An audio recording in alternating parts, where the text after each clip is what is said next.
ವಾಗರ್ಥಾವ್ಯವ ಸಂಪೃಕ್ತೌ ವಾಗರ್ಥ ಪ್ರತಿಪತ್ತಯೇ ಜಗತಃ ಪಿತರೌ ಒಂದೇ ಪಾರ್ವತಿ ಪರಮೇಶ್ವರ. ಪರಾತ್ಪರ ಯೂಟ್ಯೂಬ್ ಚಾನಲ್ನ ಎಲ್ಲ ವೀಕ್ಷಕರಿಗೆ ಮತ್ತೊಮ್ಮೆ ಸ್ವಾಗತ. ನಾನು ಈ ದಿನ 18 ಪುರಾಣಗಳಲ್ಲಿ 16ನೇ ಪುರಾಣ ಆಗಿರ್ತಕ್ಕಂಥ ಮತ್ಸ್ಯ ಪುರಾಣವನ್ನು ಕುರಿತು ತಮ್ಮೊಂದಿಗೆ ಮಾಹಿತಿಯನ್ನು ಹಂಚಿಕೊಳ್ಳೋದಕ್ಕೆ ಇಷ್ಟಪಡ್ತೇನೆ. ಈ ಮತ್ಸ್ಯ ಪುರಾಣ ಅಂತಕ್ಕಂಥದ್ದು ಪರಮಾತ್ಮನ ಅಂದರೆ ಮಹಾವಿಷ್ಣುವಿನ ಮೊಟ್ಟ ಮೊದಲನೇ ಅವತಾರ ಮತ್ಸ್ಯಾವತಾರ.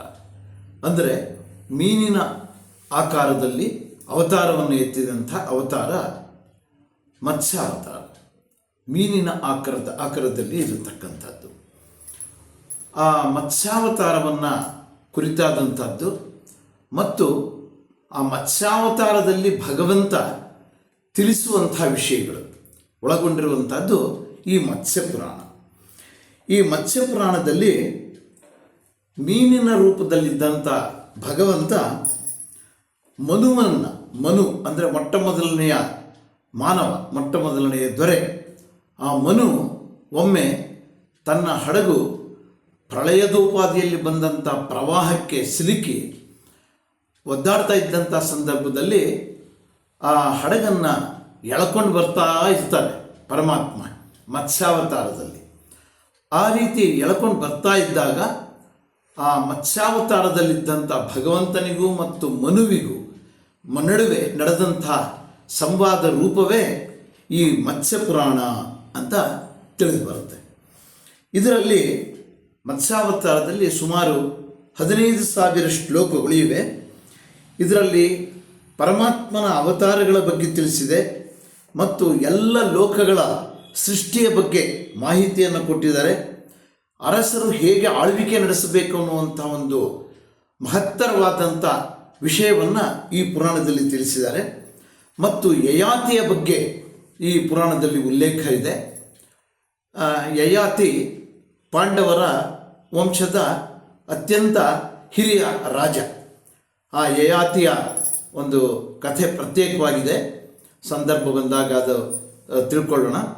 ಆ ಯಯಾತಿ ತನ್ನ ವಿಷಯವನ್ನು ಈ ಪುರಾಣದಲ್ಲಿ ಯಯಾತಿಯ ವಿಷಯವನ್ನು ಕೂಡ ಇದರಲ್ಲಿ ಉಲ್ಲೇಖ ಮಾಡಲಾಗಿದೆ. ಆ ಯಯಾತಿಯ ಪತ್ನಿ ಹೆಸರು ದೇವಯಾನಿ ಅಂತ. ಆ ದೇವಯಾನಿ ಶುಕ್ರಾಚಾರ್ಯರ ಪುತ್ರಿ. ಆಕೆಯನ್ನು ವಿವಾಹವಾಗಿರ್ತಕ್ಕಂಥದ್ದು ಅವರ ಮಾಹಿತಿಯೆಲ್ಲ ಈ ಪುರಾಣದಲ್ಲಿ ತಿಳಿದು ಬರುತ್ತೆ. ಮತ್ತು ಇಲ್ಲಿ ವಿಷ್ಣುವಿನ ಈ ಒಂದು ಅವತಾರ ಪುರಾಣಗಳನ್ನು ಹೇಗೆ ಆಧರಿಸಿತು ಅನ್ನುವಂಥ ಅಂಶಗಳು ಕೂಡ ಇದರಲ್ಲಿ ಕಂಡುಬರುತ್ತೆ. ಬೇರೆ ಕೆಲವು ಪುರಾಣಗಳು, ಬೇರೆ ಕೆಲವು ವಿಷ್ಣು ಪುರಾಣ, ಇದು ವಾಮನ ಪುರಾಣ, ಇವುಗಳ ಉಲ್ಲೇಖ ಕೂಡ ಇದರಲ್ಲಿ ಕಂಡುಬರುತ್ತೆ. ಮತ್ತು ಈ ಪುರಾಣದಲ್ಲಿ ನಾನಾ ವ್ರತಗಳ ಮಾಹಿತಿಯನ್ನು ಕೂಡ ಕೊಡಲಾಗಿದೆ ಮತ್ತು ವಾರಣಾಸಿಯ ಮಹಾತ್ಮೆಯನ್ನು ಕೊಡಲಾಗಿದೆ. ನರ್ಮದಾ ನದಿಗೆ ಸಂಬಂಧಿಸಿದಂಥ ಮಹಾತ್ಮೆಯನ್ನು ಇದರಲ್ಲಿ ವರ್ಣಿಸಲಾಗಿದೆ. ಮತ್ತು ನಾನಾ ರೀತಿಯ ಶಕುನಶಾಸ್ತ್ರಗಳು, ನಾವು ಶಕುನ ಪ್ರಾಣಿಗಳನ್ನು ಕೆಲವನ್ನು ಕಾಣ್ತೀವಿ.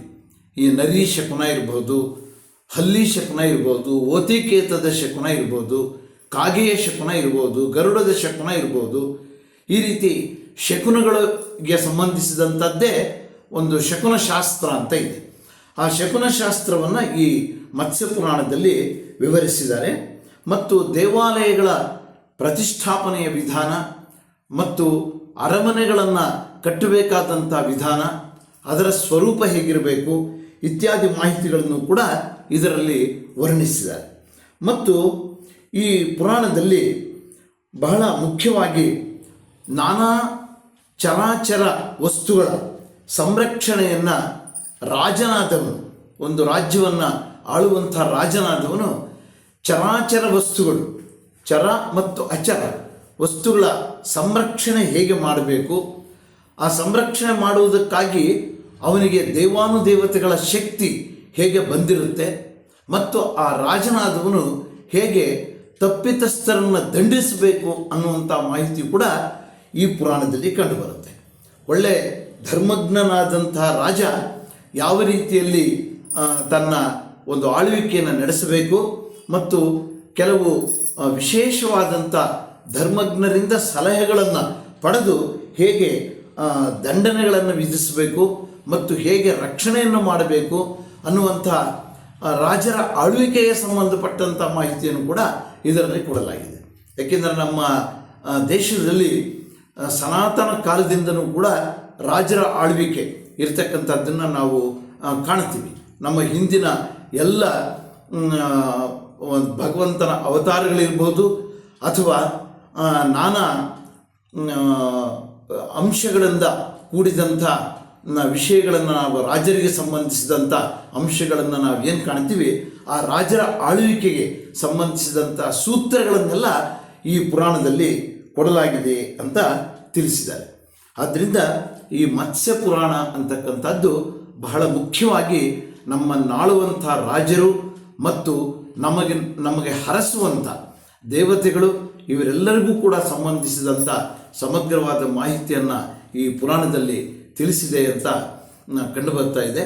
ಆದ್ದರಿಂದ ಇಂತಹ ಪುರಾಣವನ್ನು ನಾವು ಅಧ್ಯಯನ ಮಾಡುವಂಥ ಪ್ರಯತ್ನವನ್ನು ಮಾಡೋಣ ಅಂತ ತಿಳಿಸ್ತಾ ನನ್ನ ಇವತ್ತಿನ ಈ ವಿಡಿಯೋವನ್ನು ಮುಕ್ತಾಯ ಮಾಡ್ತೀನಿ. ನಮಸ್ಕಾರ.